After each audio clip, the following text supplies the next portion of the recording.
Hello everyone, আসসালামু আলাইকুম। এই যে আপনাদের সবার পরিচিত শোভা আপা, সে কিন্তু ব্যাগ বুক গুছায় নিয়ে চলে যাচ্ছে, কারণ দুদিন পরে কুরবানি ঈদ। সে মিনিমাম বলছে যে 40 থেকে 50 কেজি মাংস নিয়ে আসবেই বিভিন্ন বাসা বাড়ি থেকে। সে নাকি পার্টি দিবে সবাইকে। তাই এই যে ব্যাগ, কয়টা ব্যাগ নিছো? তিনটা। এই বস্তাও এটার মধ্যে সব রেস্টুরেন্টের মালামাল। এই ছোট্ট একটু ব্যাগের মধ্যে আমার কাপড় চোপড়। এই ব্যাগ বুকে কি মাংস নিয়েই ভাই বিভিন্ন বাসা বাড়ি থেকে উঠাইয়া? বাসা বাড়ি থেকে উঠে আনবো কেন? আমরাই তো কোরবানি দেবো, সেখানে তো কত মাংস হবে। আমি তো জানি মানুষকে দিয়ে যদি থাকে তো এটা তোমার জন্য নিয়ে আসবো।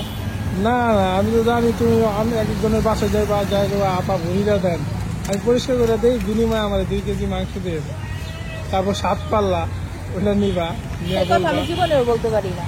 তারপর ওই যে গরু যে আমার বাসার গরুর ভুড়ি পরিষ্কার করে মানুষে, আর আমি পরিষ্কার করবো মানুষেরটা চাই। পরে তো তুমি আগে যাইতেছো, এই 2 দিন আগে যাওয়ার কারণ কি? মানুষ তো 1 দিন আগে যায়, তুমি 2 দিন আগে যাইতেছো। নিশ্চয়ই এলাকায় যত গরু আছে তার 72 লাখ টাকা দামের জিনিসগুলো আগে নিজের ব্যাগে ভরবা। আমাদের গরু আজকে কিনবে, বুঝছো? আজকের হাটে আমাদের গরু কিনবে। গরু কিনবে? পাত্র দেখার বয়সে গরু দেখতেছে যে? হ্যাঁ, পাত্র দেখার বয়স আল্লাহ ভালোই তো ভার এই পাশে। পাত্র দেখার বয়সে গরু কিনতেছো? গরু দেখো, কুরবানির গরুর হাটে গেলে আমার একদিক দিয়ে অনেক ভালো লাগে, একটা দিকে খুব খুশি লাগে। কেন জানো? তোর বন্ধুরা সব এখানে। হ্যাঁ, কারণ বছরের একটা দিনই আসে এক কুরবানিতে, যে কিনা আমার বিভিন্ন প্রজাতির বিভিন্ন কালারের বন্ধুদের সাথে আমার দেখা হয়ে যায়।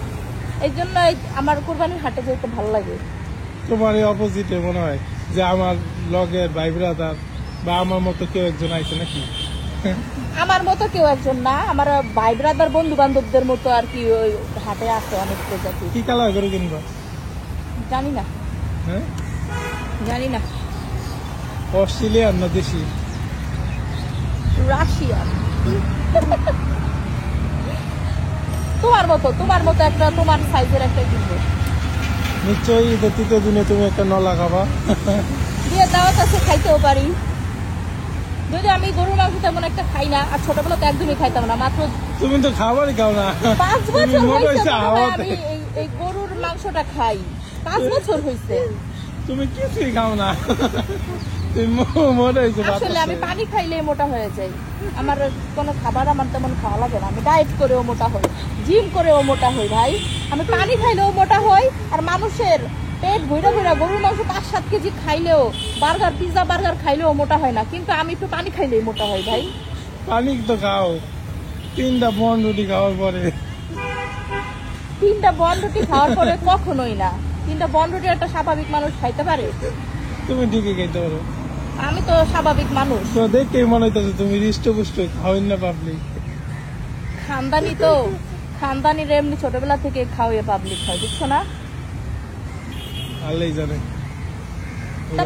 তোমাদের এলাকা ছেড়ে যাচ্ছি, যাই।